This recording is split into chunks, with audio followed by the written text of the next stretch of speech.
বাংলাদেশের অর্থমন্ত্রী আবুল হাসান মাহমুদ আলী বলেছেন, প্রধানমন্ত্রী শেখ হাসিনা জাতির পিতা বঙ্গবন্ধু শেখ মুজিবুর রহমানের স্বপ্ন বাস্তবায়নে ভবিষ্যৎ বাংলাদেশ করার কাজ শুরু করেছেন।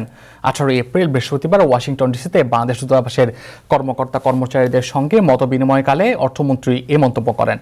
আন্তর্জাতিক মুদ্রা তহবিল এবং বিশ্ব ব্যাংক গ্রুপের স্প্রিং মিটিংয়ে বাংলাদেশের প্রতিনিধি দলের নেতৃত্ব দিতে অর্থমন্ত্রী মাহমুদ আলী এখন ওয়াশিংটনে অবস্থান করছেন।